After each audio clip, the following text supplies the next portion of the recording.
Check the mic and make sure it sound right, boys.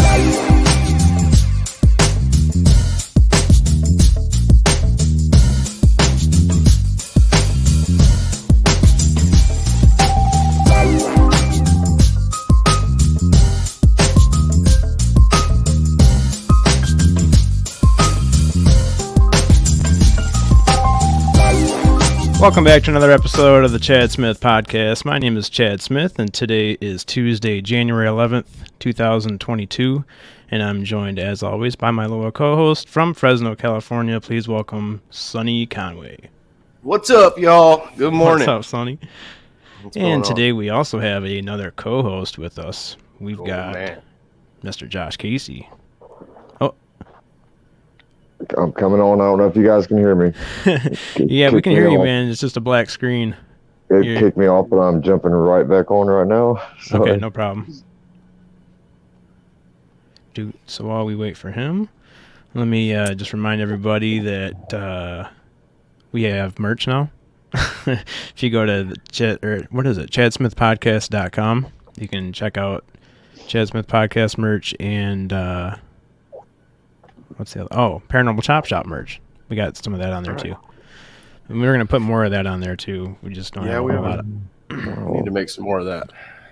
Don't have a whole lot of the Paranormal Chop Shop. I have a little lag issue right now. I'm not sure what's going on. I'm going to jump off and jump right back on. Yeah. Just jump off and come back in, dude. Or you might have to kick me off. I'm not sure. It's not letting me. All right. Oh, there you go. Yep. Well. So that was the show. Start. That was the Josh Casey was... Trippy Times podcast. Hope everybody enjoyed your time. He better hope he comes back or we're stealing his guest. That's right. We've got a great guest today. So he does. This is going to be awesome. This is going to be so awesome. I hope this works for him right now. Yeah, this is going to be a good one. Mm-hmm. Guys, Josh is going to be running the show here today to premiere his new podcast. So what's up, Josh? We got you now. Got you on video. And how you doing this morning, buddy? Good. Great, man. I'm stoked to be doing this. Got Sev on with you guys and Preston Bennett coming up later. Yeah, Preston's coming up later, man. I forgot till right now. Couple good interviews today, huh? Yeah, it's awesome. Stoked. Thanks for helping me do this. Yeah, no problem at all. And a very special guest. I'm so happy I got her as my first guest because it's my actual MUFON investigator, Sev Tok. And she's got a really awesome story herself. And I think you guys are going to love it. Yeah, man. You want to bring her back? Bring her up? Yeah. All right. Everybody here is Sev Tok. Hello. Hey, Sev. How's it going? Hi, Sev. I'm so happy to be here with all of you. And congratulations, Josh, on your new show, Trippy Times. Mm-hmm. Thank you so much, and thank you for being my first guest. I'm so humbled. I'm honored, really. Mm-hmm. We have a good story, Josh and I do. Actually, should I get into it or? Yeah. Okay. Sure. Yeah. Can we introduce Sev real quick first? Sure. Just what you do, or can you tell everybody? Just like a brief summary, I guess.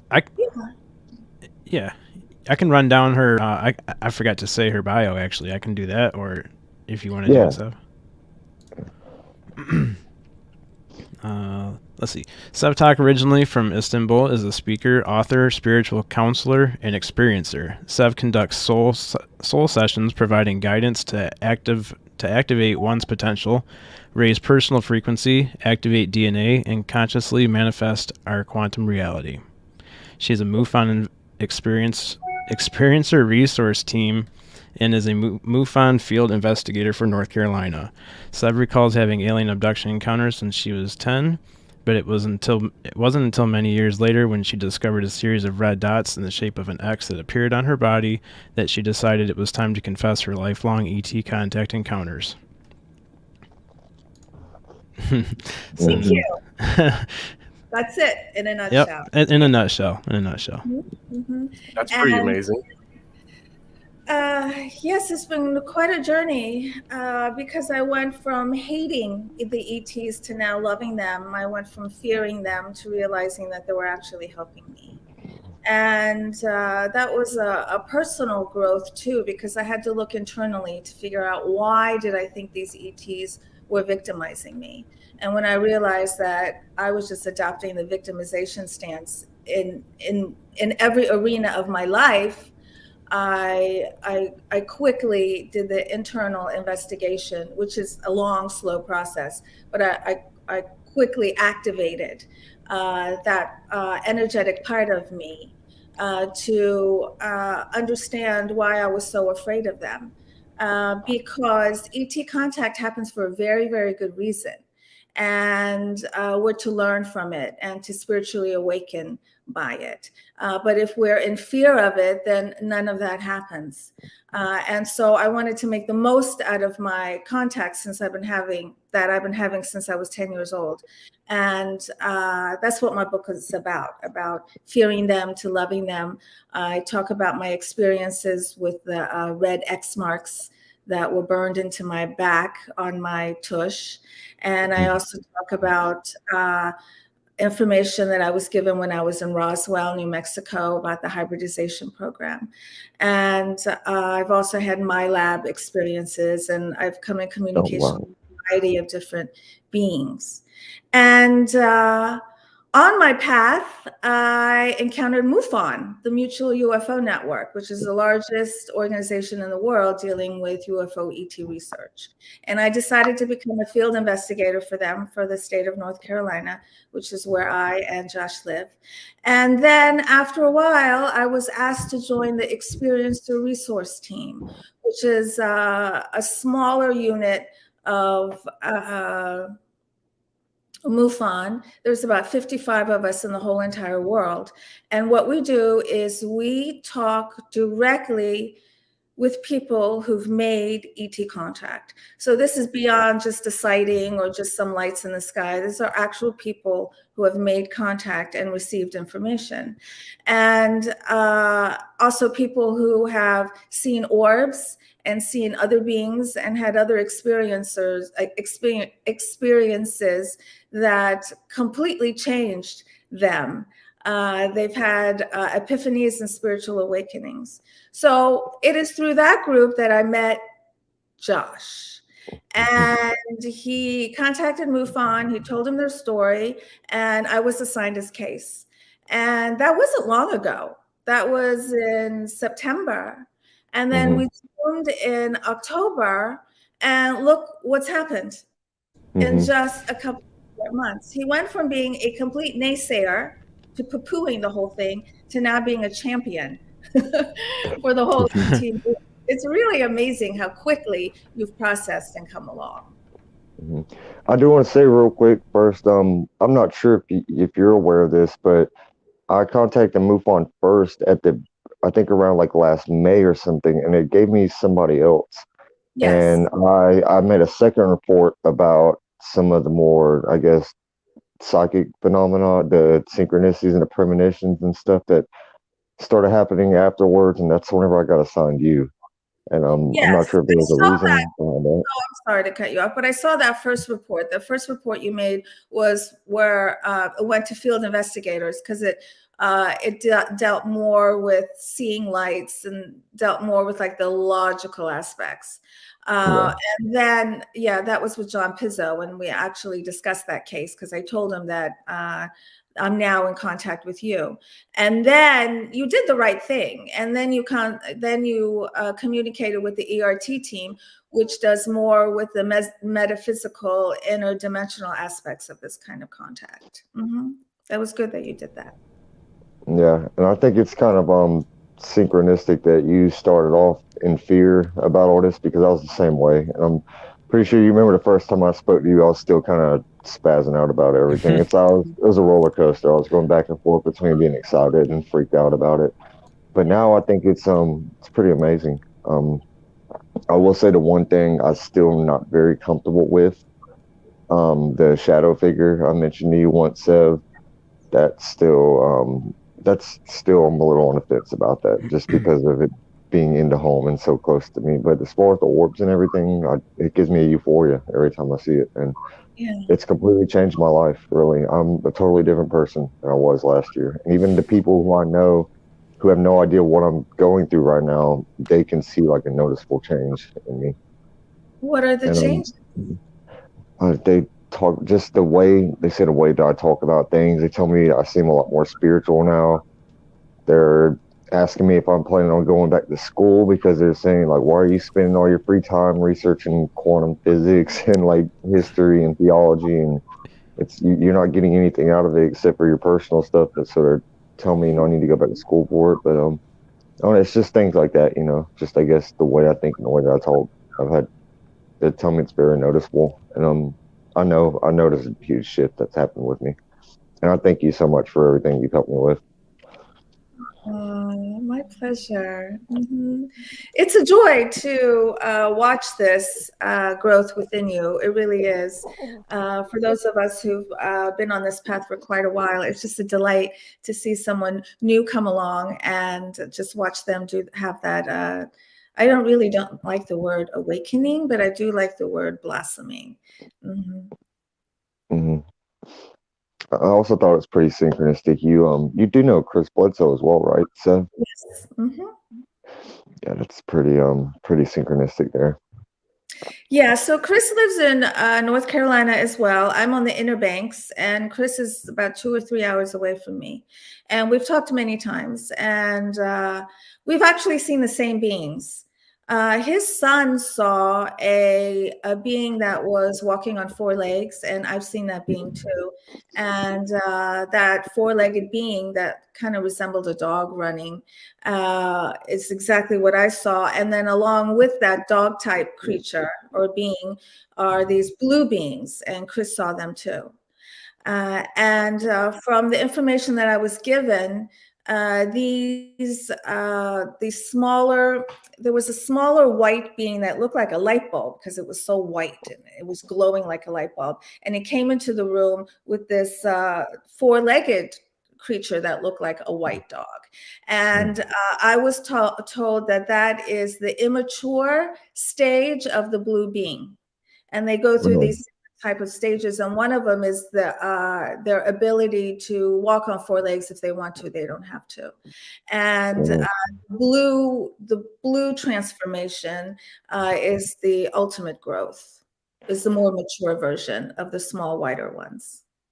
Well, that's really fascinating because I don't think I've said this out loud, but Chris Bledsoe Jr. he did tell me that the smaller beings he encountered in the woods that night, that he was told later on that because they have almost like a glassy light skin type thing, but they're light, obviously made out of pure light.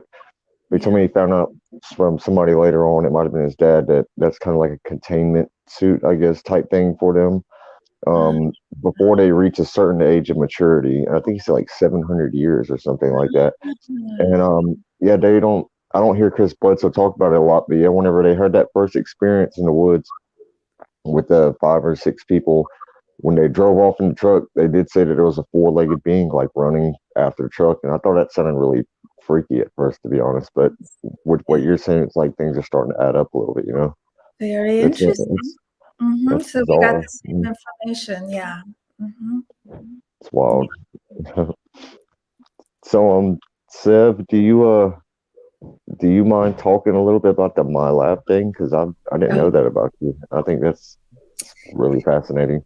Yeah, this is something that I'm just newly coming out with because it was kind of like the last thing I had to deal with. And when I talk about it, like right now, my heart starts to beat a little fast because some of my experiences were positive and some weren't. And so my lab, or MILAB, stands for Military Laboratory Abductions. And many experiencers have memories. All of my memories are conscious memories of being with military type men and ETs in a variety of scenarios. So with mine, it was mixed. Sometimes I would see human government type men with hybrids, and they'd be giving me information. Sometimes I would be a patient, and there'd be a male doctor doing something to me. Other times I was asked to do something that was paranormal in nature. And this one particular time I did not want to do it because from all of the experiences that I've had, they want information from experiencers. They want to know what we've been told regarding the future, what we've been told regarding technology, what we've been taught regarding strengthening and expanding our paranormal abilities.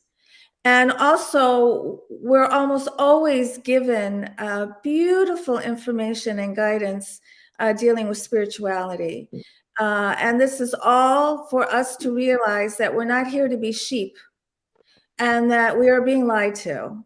And the spiritual guidance that the ETs provide over and over again, they talk about how we're all one and how it's very important that we express our authentic selves and not let the government keep their big thumb down on our fingers, not allow the government to insist that we follow their guidelines as to what we should like, what we should do, and who we should be.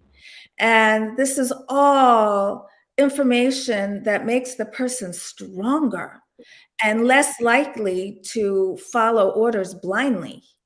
And our government doesn't like that. And they know who the experiencers are. And they are pumping them for information. That's basically what my lab is. I was also in a room where I was asked to heal hybrid babies that were very, very, very sickly.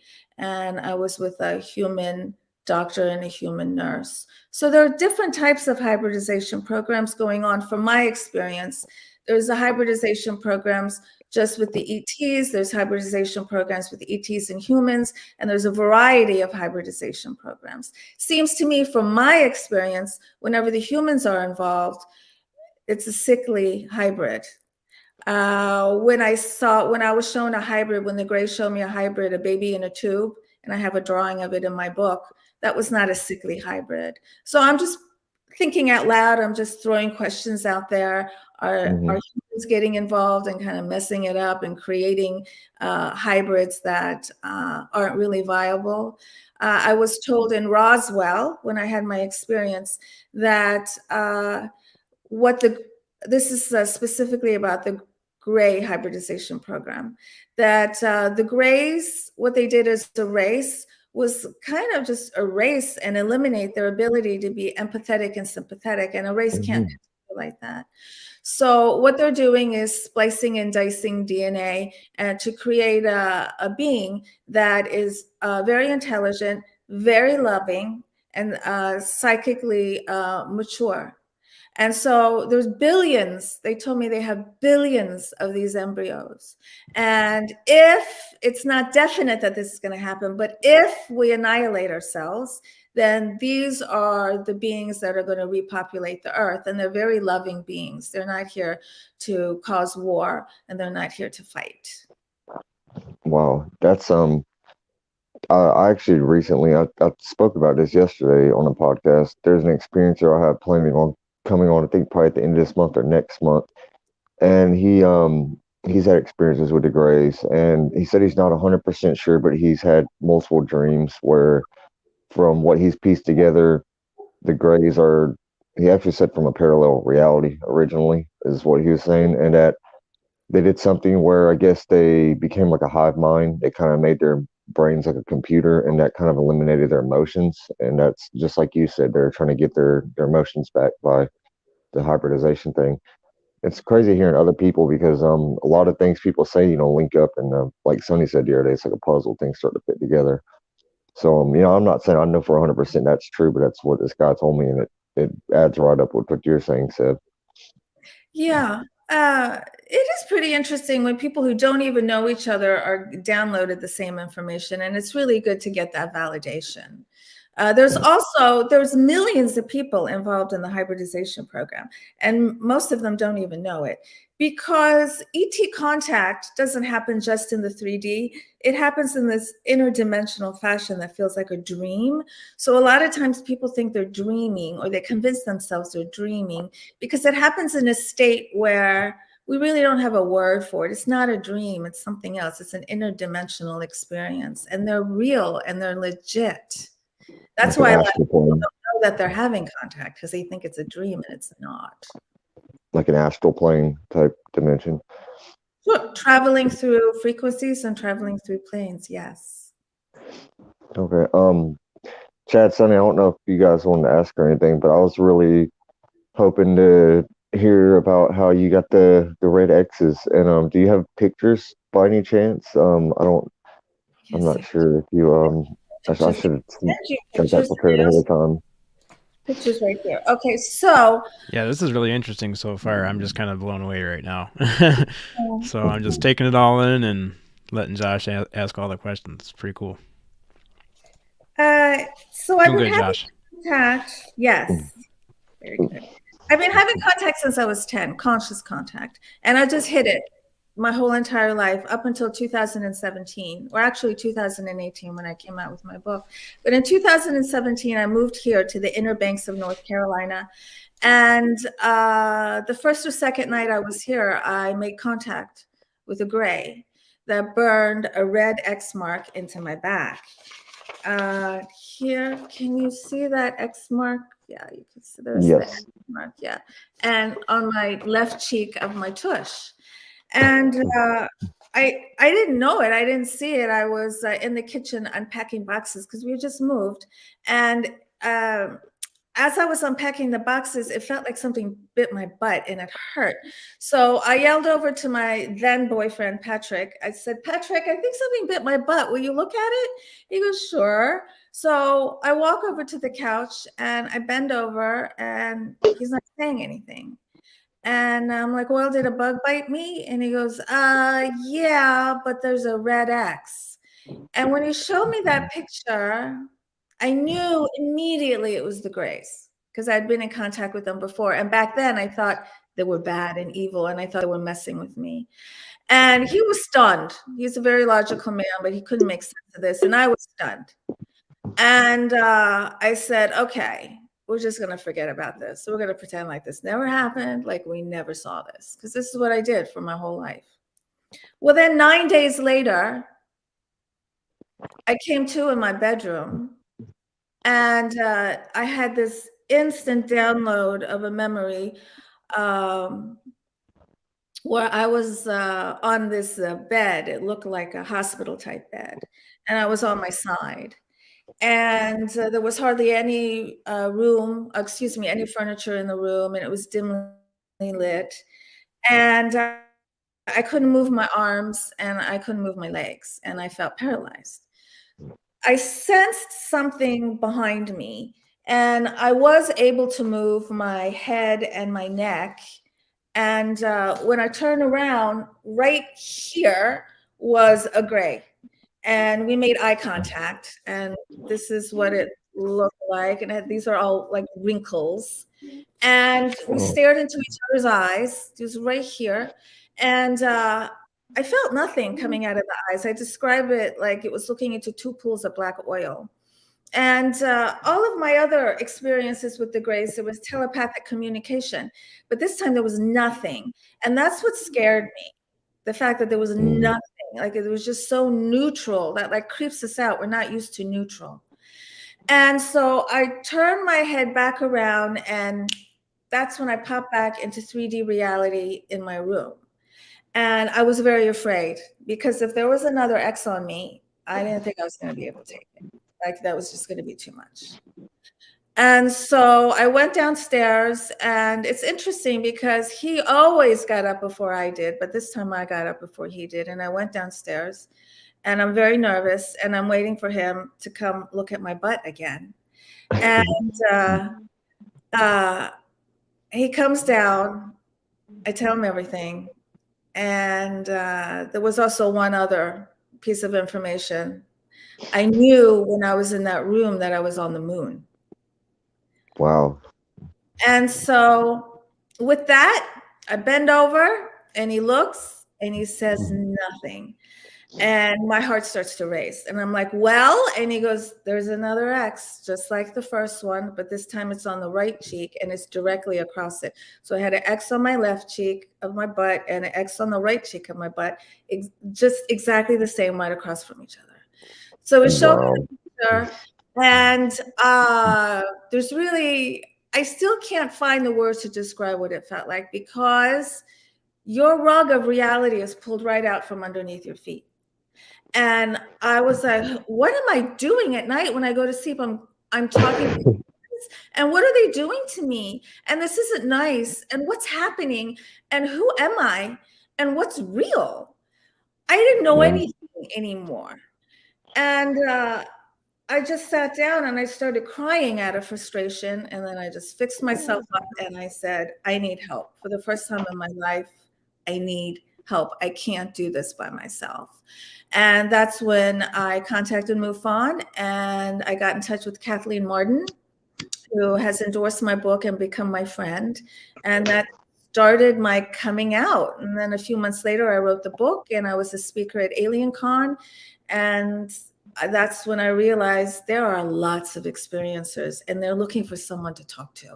They just want to talk to someone who's not judgmental. And also they want to know, is this happening to other people? And yeah, it's happening to lots of people. And people are more comfortable coming out now, which is great. Yeah, I'm very grateful that this happened to me at this time, I guess, because I can't imagine how people have felt for decades, being ridiculed so much about this. And, now I do see it's getting a lot more mainstream and a lot more accepted. Sev, I know, well, Sonny, Chad, Sev, y'all know this. When this first started happening to me, I seriously started questioning my sanity for a little while. And I mean, at first there was nobody seeing it with me, and it's like I would always see these orbs in the corner of my eye, or something, or I'd see something, and I'd just try to tell myself there has to be an explanation.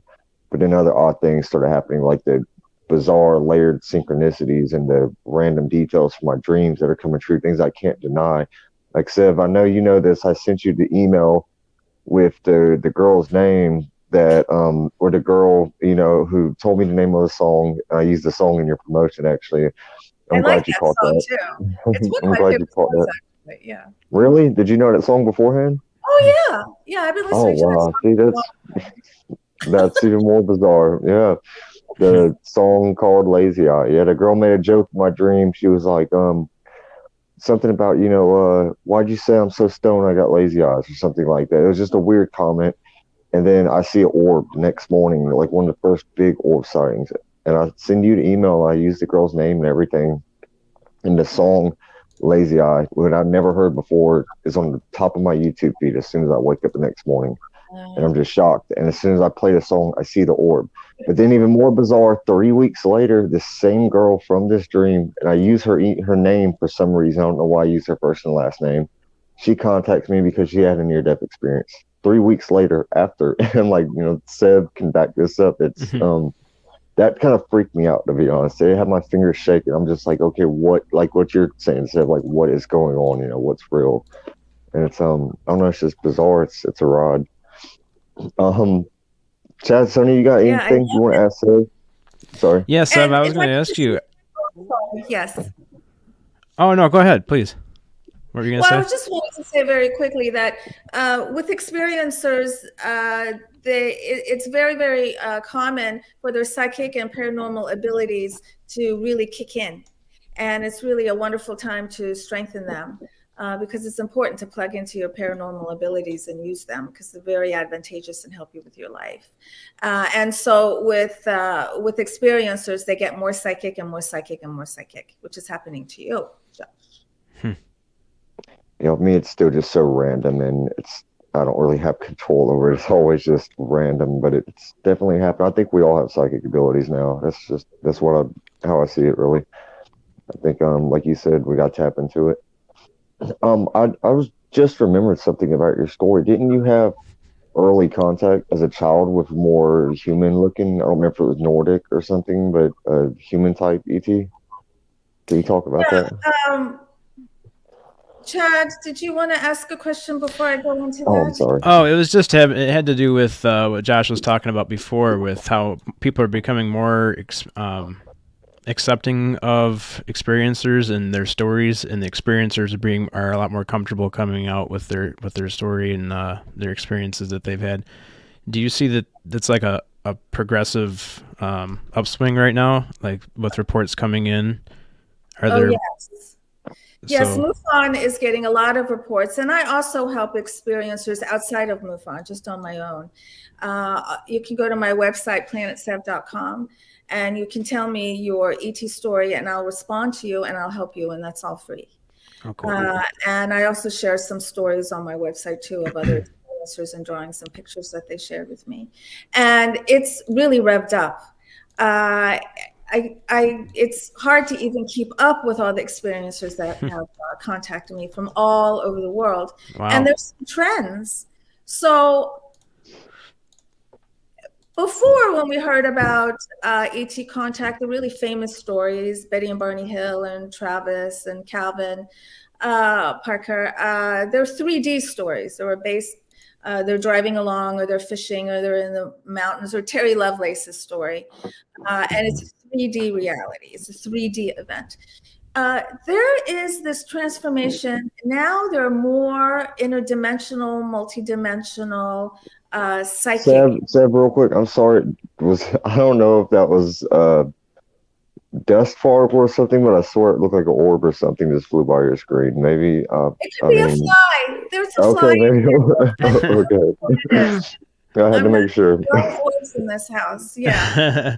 Okay. And Sorry. yeah, well, that is the biggest trend, in that now people are starting to awaken. This has to do with the spiritual blossoming, and realizing that they're having contact not only with ETs but other beings too, whether they're angels or spirit guides, or there's an unlimited amount of beings that we're communicating with. So that is the shift from it being trying to find a logical explanation to it, to we're now in the realm of consciousness. What is consciousness? This is guided consciousness. We're having experiences through our consciousness, through this matrix of energy that we live in, that we can all connect together through. Yeah. When I first started accepting all this, I remember at first because I was so hardcore skeptic at first. Yeah. I was like, okay, it's a nuts and bolts explanation. There's got to be science behind it all. Then it got to the point where I'm like, I see balls of light materialize from nothing in thin air. So real quick, I went to, there's more than, we can actually explain with just the nuts and bolts, as they say. I wanted to ask you, this is what I've come to, just like what you're saying, as far as paranormal and spirits and angels and even more negative entities like demonic beings and stuff. I look at things like Skinwalker Ranch and the Bledsoes, and it makes me feel like these more paranormal things might just be an interdimensional, or I think they say ultra terrestrial, something that's it's still alien, it's not from here no matter what it is, but it's all energy. Do you have that same belief that the more paranormal stuff is just like an extra dimensional type being? Oh, yes. And there's an infinite amount of other dimensions and other planes, other frequency levels where there are consciousnesses in them. And they don't have bodies. They could just be floating consciousnesses. I mean, we can't even imagine all the different forms that these consciousnesses take. And once we start talking with ghosts, or once we start talking with ETs, then we're plugged in to the other levels, and we can start communicating with other beings too. Yeah, and I believe consciousness is the thing that's going to connect everything. Just like you said, I believe the universe itself is consciousness, just like just one big conscious that we're part of. We're all like, fractals or pieces of that consciousness experiencing the universe, Yes. I see, this is what I was talking about me changing completely from a different person. A year ago, I didn't have any of these beliefs, and now I look at the world and everything in a totally different light. And I think it's incredible. I told yesterday on that one time I was abducted by aliens, they had me on, and I told him, yeah, I love that channel name. I told him I actually believe in a higher power now more than I ever did. Because Hmm. they go on the subject of religion and it possibly collapsing. And I think spirituality and science they're starting to bridge together. That gap is starting to close between it all. It's interesting, man, Go because ahead.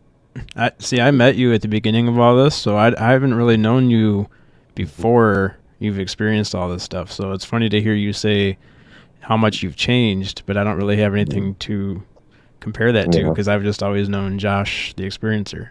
yeah, So yeah. yeah, it'd be I met kind you. of that I would met be you when I cool was going through to. that shit. I was gonna say that would be cool to eventually have somebody on, like your cousin or somebody that's known you for your whole life, and have them come on, and we'll do like a A/B comparison of what did Josh used to do versus what does he do now. Yeah, I would find that very interesting. Mhm. Your responses have changed, and how have your responses changed? I find that interesting. Yeah. So, Sonny, I know I told you about a few nights ago. I had an experience where I saw a couple orbs and I ran inside to get my cousin slash roommate who had never had an experience. And he comes out all skeptical, like, "Oh man!" And I drag him out, and immediately he points up, but he doesn't see the two orbs. He's looking at what looks like this transparent type craft. I don't know. It had the cloak predator type effect, and I couldn't get the transparent thing on camera. It was too hard. It was hard to see with our own eyes. But I actually called Sonny up there, and he saw me and me and my cousin's reaction to that. And I believe Sonny, you actually saw the two orbs on camera, didn't you? Yeah, he called me. He was running back in the house, and I was screaming at him, "Go back outside!" He's like, "I'm trying." Then he gets out there and he's got his phone and he's going, "Can you see it?" And he's got it pointed towards him. So I'm looking at him and I'm going, "God damn it, Josh, turn the phone around." So he turns it around. I can see two lights. I can see the two lights. And then he's not even focused on those orbs, though. He was trying to find this craft that's going over the house. And I'm, Mm. I'm interested in the orbs and the craft, but since I seen those two lights, I'm telling him, just put the phone back on those orbs. Oh, that's crazy. Yeah. Yeah, I thought he was running in the house because he was scared. He was trying to go from the front to the back, and I was telling him, "No, you go back outside." I'm It's real circling a brave when couple it's not times. me. When it's not Yeah, me, I'm really, real when you're brave. not there. Yeah, when I'm sending Josh out there, Get your I'm ass brave out there. then. That's funny. Yeah, it's so bizarre. This transparent. When my cousin pointed at it first, he's pointing directly at it. He was like, "What the fuck is that?" And he didn't say anything about the orbs. And I look, and it's so odd. First, I saw the like distorted surface, and you could only see it when it went underneath a cloud or a star or something, because you could see like kind of like that funhouse mirror effect, I guess you would say. And it was a tiny pink light that flashed inside of it, and that's whenever I noticed it. And as soon as it flashed, it took off. It didn't go in a straight path. It went off like it kind of bounced. It just took off like that zigzaggy kind of. And as soon as I did that, my cousin goes, "Holy shit, you see that? It moved like a snake." And like my hairs on my arm stood up. I'm like, "Holy crap!" Because I'd never seen anything like that. I'm used to seeing orbs. I think I've seen like over 30 now, including the ones I caught on camera at Chris's. And it did a couple weird maneuvers, like came to a stop a couple times, but then it like circled over my entire apartment. And that's whenever I was running inside trying to get to the front of my apartment to try to see it. But yeah, that was an experience. And I will say that was like maybe 4 nights ago. My cousin is still just like shook by it. I mean, he's Really? asked me questions constantly. He was open minded to it, but I think he still just was a little bit skeptical and just. I mean, he told me, he was like, "I didn't expect it to happen like that," and I was like, "Yeah, me either, man." It was incredible, really. Yeah, it was Well, something else. are people afraid to come to your house? I would think that people who come to your house, if they're ready for a spiritual awakening, they're going to get one. I'm on my way in Yeah, April. yeah, man, Chad, Sonny, I hope y'all, yeah, and we get together with Sev and maybe all have an experience. That'd be fun. That'd You, be you guys great. are coming to North Carolina? I'm planning on Me coming too. there at the end of April. Yeah. Oh, okay. Yep. I'm supposed to be in Vegas. I won't make it to that. I'm supposed to be in Vegas. I'm going to Vegas. Chad's going to Yeah, North I won't make Carolina. it to Vegas, so I'm going to Josh's. Okay, cool. I didn't know for sure if that was going to happen. We can go visit the Bledsoes maybe. Yeah. Yeah, I got a lot of time. That's the most time I've ever taken off work, so it's all planned up. So North Carolina is in a vortex. There's a lot of activity here in North Carolina. We're in this ley line that comes out of the Bahamas and the Bimini, and it goes up through up the East Coast, Washington D.C., Baltimore, and there's also a ley line that goes to Asheville. And Bigfoot is seen here. Even in my community, I've seen Bigfoot here in my community, and there is really? an association between UFO sightings and Bigfoot. What is Bigfoot? Is it real? Is it 3D? Is it an interdimensional being? Yeah. That's what I think. I think it's some kind of, and I mean, that I gotta say, that was so hard for me to accept, because it's like last year, it's Pandora's box open. First, it's like, okay, UFOs are real, and then paranormal, and psychics, and then people were telling me like Bigfoot, and I'm like, oh my god, are you gonna tell me the tooth fairy is real next? But I started opening it up to it and speaking to people. We had I mean, Chad's had a lot of guys on here, Bigfoot experiencers. We had Brian from Pork and Beans podcast, and he was showing some incredible glyphs and stuff and videos with orbs. And he actually told us that he had one experience where he saw, Sonny, correct me if I'm wrong, it wasn't a Bigfoot that walked into the woods, and then he got pictures, he like back-to-back snapshots. But in one frame, there's nothing, and in the next frame, there's orbs everywhere. And he said that's right whenever the Bigfoot walked into the bushes. So I don't know, I didn't realize Bigfoot was so much in the Native American culture as well. And, you know, I'm a quarter Blackfoot Native American, so I started looking back into it. And I really believe that Sasquatch is like a spiritual nature entity type thing, like an interdimensional being, like a nature guardian type spirit or something. Yes, I think so too. I think it's fascinating. There was a question I asked earlier. I think I can't. Oh yeah. I'm sorry. Do you mind if we get back to your childhood experience with the human looking ET? Yeah, I'm sorry. I don't think I answered it. I forgot about it. It started when I was 10, and it happened so many times that I lost track, and it continued until I was around 12. And I would be outside, and this huge ship would come, and each time it came from a different direction, and it would just hover over me, and I could see underneath it. I couldn't see the sky, it was so big. And it would land, and these stairs would come down, and then this human-looking being would walk down to greet me. And he had dark hair, and he had dark clothes. I can't tell if it was one piece or two piece. I don't remember. And his ears were just ever so slightly a little bit more almond shaped. And he was checking up on me. And every time I knew he was coming, I was so happy. It was like my brother was coming. I don't have a brother in this lifetime.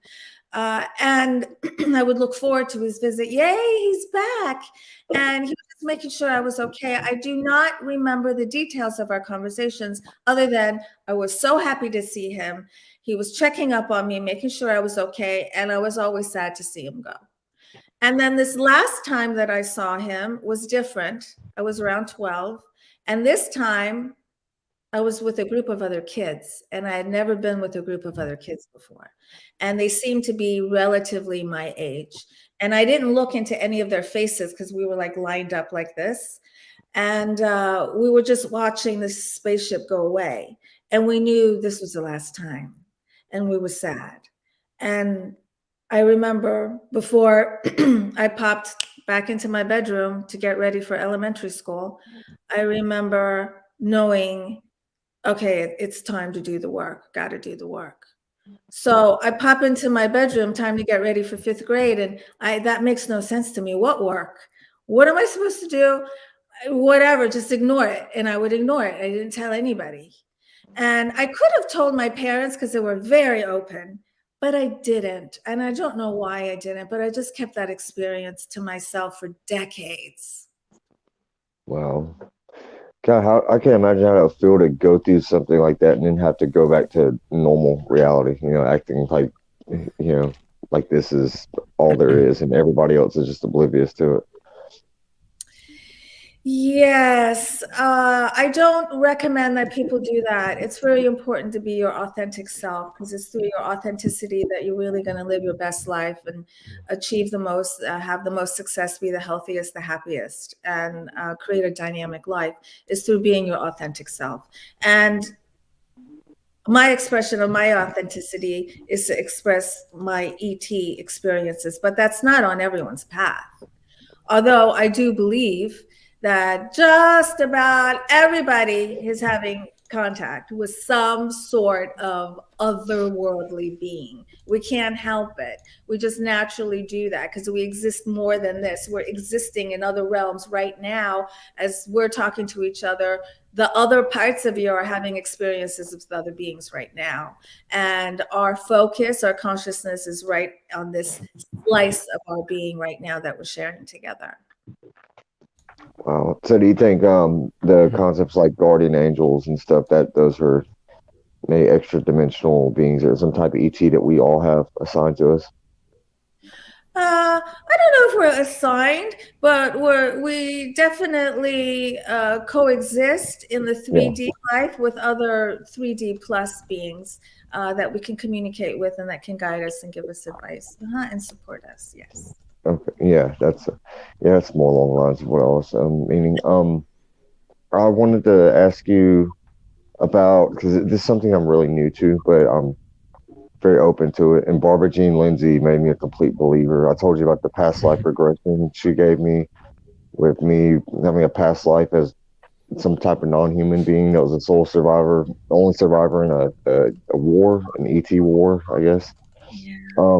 What are your thoughts on reincarnation? And like I have this thought, I keep telling Chad that this life is like a training ground for a soul. I guess that's just the way I feel.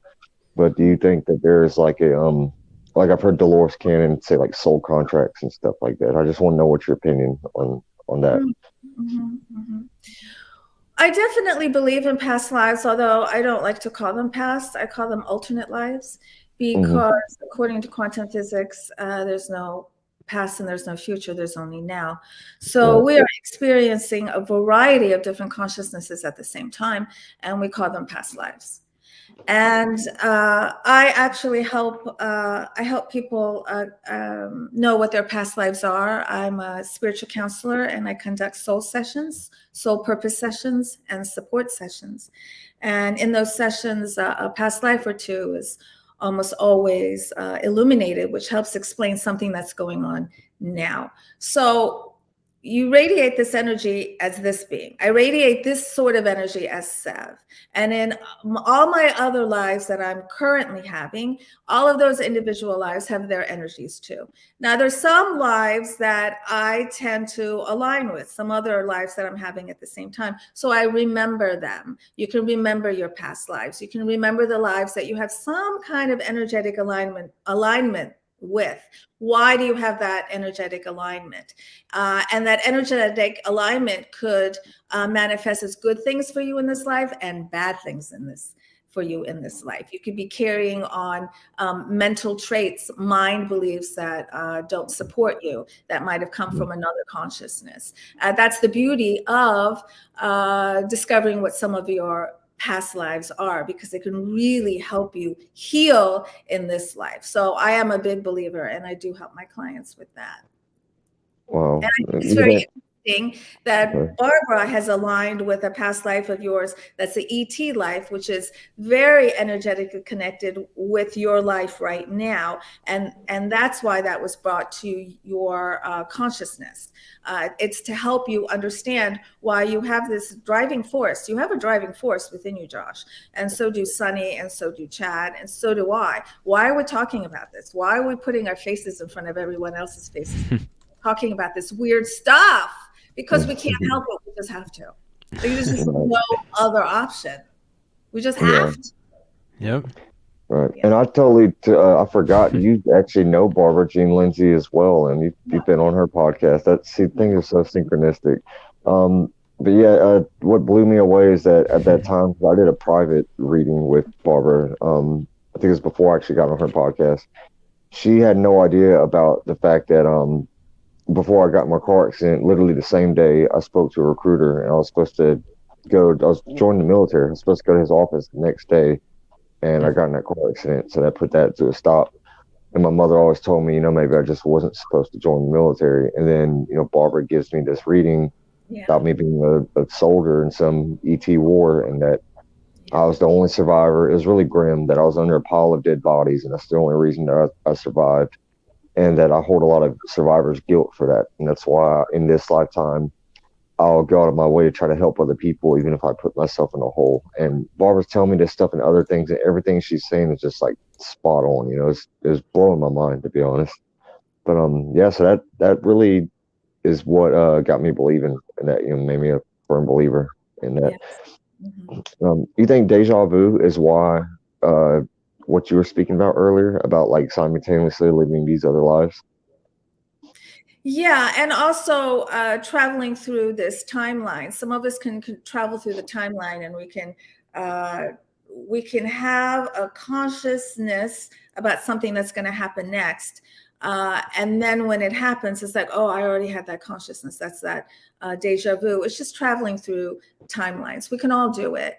And for instance, the X's that were put on my bum. I knew I was on the moon. How did I get to the moon? So that experience was a combination of an interdimensional experience, because I went through some kind of time portal, and also a 3D experience at the same time. And it really doesn't make sense. I don't know how it happened, but I don't have to know how it happens. I'm just here to share that this happens, and it happens to a lot of people who are then transported. You've heard the stories. They go through their ceiling, or they go through the wall, and then they end up in a spaceship, or they end up high in space, or they end up on another planet. Their actual bodies, they come back with markings. How is this done? I don't know. There's lots of theories, of course, but our human brains don't understand really what a molecule is, what an atom is, or really how we work. But it is believed that we're somehow energetically charged, so that our physical makeup is vibrating at a much higher level, so that we can go through denser level things like the walls and the ceiling.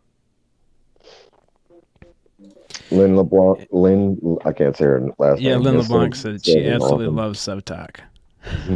What was that? Oh, thank you, Lynn. Lynn in the chat. Hey, we had another question. It was quite a while ago, but I wanted to get to it. Bobby says, I have always had good experiences with the Greys. Do you know what the tall, thin, insect-like beings are called? Well, maybe they're the mantis, if they look like those praying mantis insects. And a lot of times they appear with the Greys. I have talked to experiencers who've experienced both of them at the same time. In fact, if you go on my website, planetsev.com, and look under True ET Stories, there's an experiencer that made a painting, and I have it, of him with the Greys and these mantis-like beings. If you want to look at that and see if that's the kind of being that you're talking about. Cool. And I put her website down in the scrolling bar at the bottom, and I'll also have it in the description of the video too. Thank you. Mm-hmm. Yeah, mantis or an insectoid. I think I've heard somebody else refer to them. Mm-hmm. I've heard a lot of people say that the mantis are kind of like doctors, healer type beings. I've heard that too. I have not personally come in contact with one. Yeah. Me either. I had one question. So I think it's really bizarre. So like it seems like these beings, they exist outside of time, or like on a different, layer of reality where time is so much different, especially like so like the X's that you got on you, for example, where you were fully consciously awake, right? And then it's like they just suddenly appeared. So is that how it happened, or were you asleep whenever that happened? I just wanted to make sure about that. The X's? Yes, like whenever it actually happened, were you consciously Yeah, I'm awake and not it's like, really sure when it actually happened. I don't know if it happened while I was in a sleep state or it happened when I was in a wake state, because I have heard that there's a theory that you can pop in and out of this timeline. You can pop out, have an experience, pop back in, and it doesn't look like any time was lost, or maybe just a second or two were lost. And so I'm not 100% sure when those marks happened. I know the dates when they happen, but I don't know if they happened when I was in a sleep state or if I was in a wake state. Does that make sense? yeah, that's exactly what I was going to ask you. And are those X's identical or near close to it? Yeah. Mm-hmm. And Yeah, I've that, also had people measure them. They're equidistant. Some people think it's a cross. To me, it looks more like an X than a cross, because a cross is 90-degree angles, and this X was not 90-degree angles. why do you think they leave these markings on people? Is it something for the experiencer themselves? Maybe something to let them know that this is real? I don't know. That's something that's a little freaky, but I mean, I feel like there has to be some reason, because they can put implants in people without leaving a mark at all. So, and then you hear of other people who have these markings, these physical markings, and I can't wrap my head around it. I'm just trying to figure out what's the reason for the markings. Mm-hmm. There's many types of markings. I've ignored markings my whole life. You've heard about little scoop marks. I remember one time Yeah, looking at my wrist and there freaks was me a out. scoop mark, and there's like it's like this little Barbie doll ice cream scoop, just of Mm, mm, skin just taken out, and there's no blood. And so I'm mm, looking at it and I'm like, how did that mm. happen? When did that happen? How could I not feel that? Because a paper cut hurts like hell. I Yeah, didn't feel that, and it didn't bleed. you'd think I would notice. Yeah, yeah, it's bizarre. Yeah, and then I would ignore it. I'm like, whatever, ignore it. Or there'd be like a triangle shape on me, and I'd be like, oh, look at that bug, it bit me in the shape of a triangle. Isn't that funny? And because I was so insistent on just pushing it back, pushing it back, pushing it back. There's also bruises. A lot of times, I'll tell you where a lot of the signs, or a lot of the bruising and the signs occur, are in for women, especially in the thighs. There's scoop marks and a lot of bruises, geometric shapes. I've had all of those. And also around on the hands, around the wrist, around the ankles. Came in contact with a girl here where I live that has a triangle right here. This triangle was like Oh, stamped what? there, and she still has it. It's this little triangle. The triangle and geometric shapes are pretty popular. X is Yes. not so much. I have not come across anyone else who's had an X yet. So if anyone has had an X, I would love to hear from them. Wow. Yeah, the triangles were on the smaller entities that Chris Bledsoe Jr. saw in the woods of the Cape River that night. On their uniforms too, right? On their outfits. The little containment suits, the light beams, the smaller ones that can go on four legs, like Steve was saying. I don't know if it was both of them, but I know that at least one of them, I think it was both of them, they had triangles on their chest. Chad, Sonny, do you guys have a question for Sev, or is there anybody in the chat? Because I actually wrote down a few questions, and I have a couple questions from two of my family members that don't want to come out publicly and say anything, and Oh, a couple really? questions that I have here. Yeah. Yeah, go ahead with those, dude. Be interested to hear what they have to say. Okay. Let's see. Okay, this is from a very close family member who I can't name. Don't accidentally First do it off, now. she said, "Hi Sev, thank you for helping blank. I can't say that. She almost revealed herself. Okay. Thank you for helping my family member. I'm very hopeful after what Josh has told me that these beings are benevolent. Are there more evil, sinister beings? And if they are, do you think that the positive ones are going to help us defend against them?" Sorry. Yeah, handwriting is kind of sloppy. Well, hello, Josh's family member. It's nice to meet you, and thank you for reaching out and connecting with us. So everything vibrates with a certain frequency. There are some beings that vibrate with a lower frequency and some beings that vibrate with a higher frequency. We tend to call those that vibrate with a lower frequency scary or mean or evil. So yes, there are beings that make us uncomfortable. I can't really call them evil or mean. It's just that they have a vibration that makes us uncomfortable, and we have decided to call them scary and mean. And then it's through that filter, then we judge everything they do, and then we think that everything they do is evil and mean and not to our benefit. Josh has said that there was a shadow being that you saw, and I also came in contact with an astral men in black, and that was a very low vibratory being, and it was attached to a friend who was visiting me, and I had to fight really hard.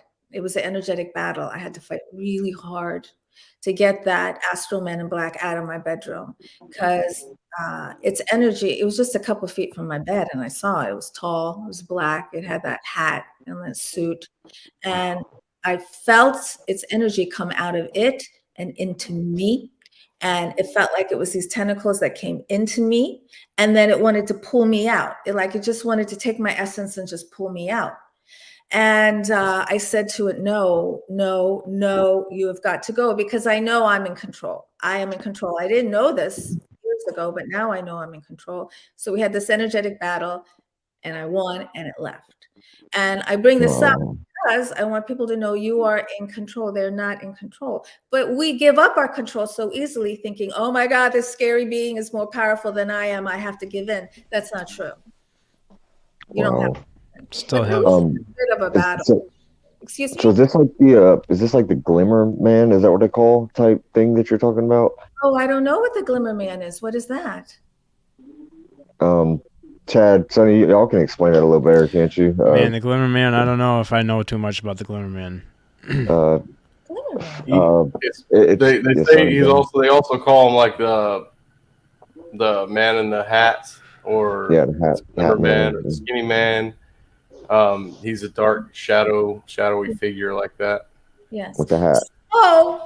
So it's very important the kind of energy that you radiate. If you radiate a high frequency, then you're going to align with beings that are of a high frequency. If you radiate a low vibe, you're going to attract beings or align with beings that are of a low vibe. This is why it's so important to pay attention to what you think, what you eat, what you watch, what you read. Actually, on my YouTube channel, Alien Spirit TV, I have free videos about how to increase your frequency, increase your vibration, and also free videos on how to channel, how to communicate with ETs and otherworldly beings. And there's also meditations at the end of those that are pretty potent. And so I do a lot with helping people raise their frequency, so that when you are traveling through these dimensions, you're going to come in contact with high frequency beings, not low frequency beings. Sometimes they try. You can have a high frequency, and sometimes this low frequency being is just going to go, I'm going to give her a shot and see what she does. And then you're like, go back home, and they leave. And so this being was attached to a friend of mine who was spending a week with me. She was sleeping in the guest room. However, she had just started falling down the pitfall, I call it a pitfall, this tunnel, this pit of believing that Hillary's going to be arrested tomorrow, and they eat babies and this and that and this, and it just went on and on and on. And when you're engrossed in that, that is a low vibe. It's fear-based vibe. So if you're radiating a fear-based vibe, you're going to align with these astral men in blacks. You're going to align with maybe these glimmer men. I don't know what they are, but it sounds to me that maybe they were of a lower vibration, or are they of a higher vibration? This sounds negative. Yeah, very, very low frequency. I need to say something else really quick, because this is so I didn't know about you having the hat man or the glimmer man or whatever you want to call it. So the girl from my dream, the one who I know personally, who had the near-death experience and contacted me afterwards, I ended up opening up to her a little bit about things, not so much as far as all the ET stuff, but I did tell her about the orbs and stuff, and I found out that she, as a child, had experiences with the same beings that you're talking about, the hat man, she's talking about being a child and waking up in the bed, and she's gonna be shocked whenever I'm gonna show her this video actually. She told me she would wake up in the bed as a kid because I asked her if she'd ever had any kind of experiences, because I was just blown away that, you know, she had a near death experience, and, you know, why was she in my dream? She said that she would wake up and there would be this man in black, and first off, it's like the whole corner of her room would be more dark, like a lot more dark than the rest of the room. And there would just be this man, like a shadowy figure with a black hat on, just like you're saying, and that he'd just be standing in the corner just watching her, and that she would be almost paralyzed pretty much in her bed, and she didn't know if she was paralyzed from fear or if it was the being was getting, you know, making her paralyzed, but that it would just terrorize her, and it would happen over and over as a child. And once her mother even walked in the room, and she's sitting there screaming and crying, and she's telling her mother, like, it's right there, and her mother is looking at it, and apparently her mother can't see anything, but she's looking at this being right next to her mom, but only she can see it. And that kind of gave me this theory that maybe these extra dimensional beings can kind of zone into a person's frequency to where that person is having experience and other people are not, if that makes any sense. Yeah, absolutely. That goes with sightings too. How you could be looking at a spaceship or a UFO, and maybe the person next to you is like, I don't see it. I don't see it. That does happen. And right, I agree with your theory. Also, I was about to say something regarding these astral men in black. Oh, and the military. It could very well be that our military has something to do with these astral men in black. We know that they have something to do with the 3D men in black, but these astral men in black, our government and other governments on this planet have actively and are actively engaging in remote viewing, astral projection, psychic warfare. And we've been doing it for a long time. The U.S. government has declassified thousands and thousands of pages about this, about the secret programs that we had.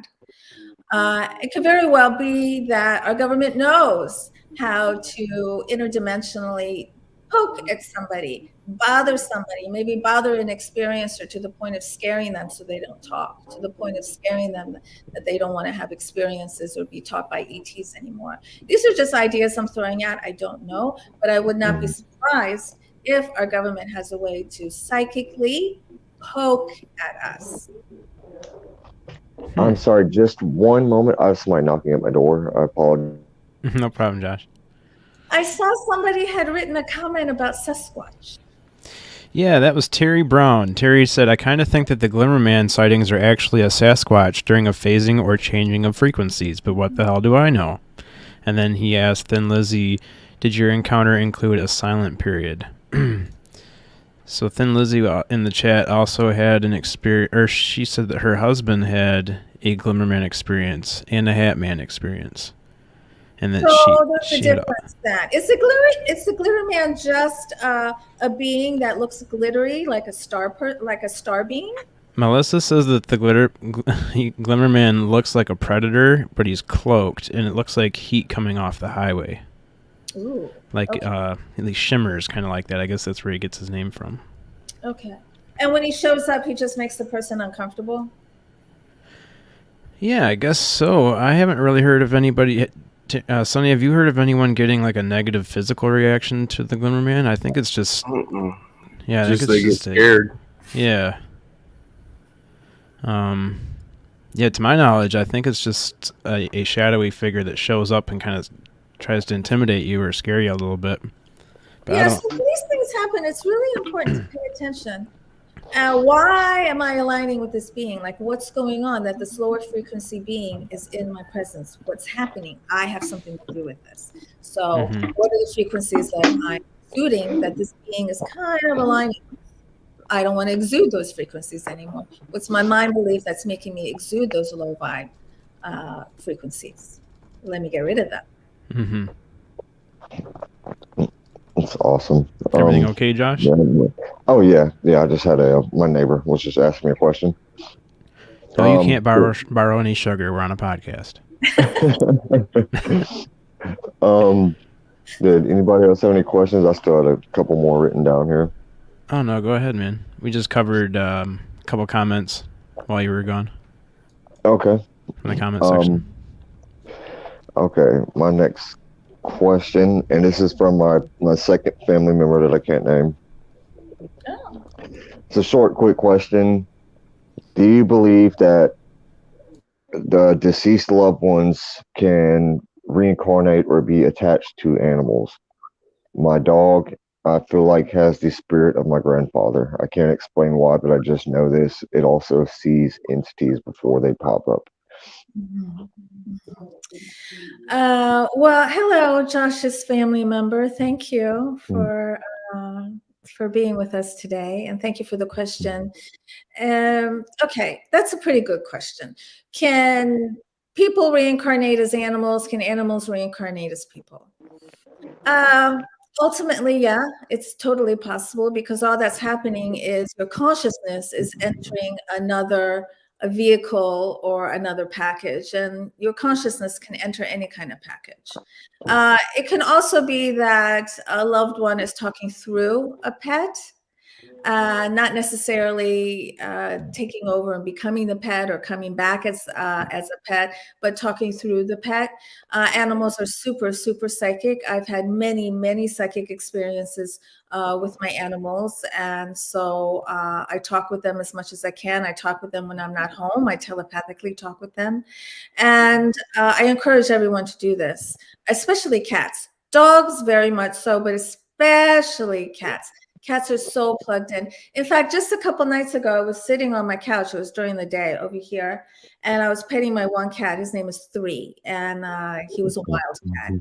And to my left, I saw like this. It was like this long electric like beam. It was kind of went like this, and it was right here, right next to me.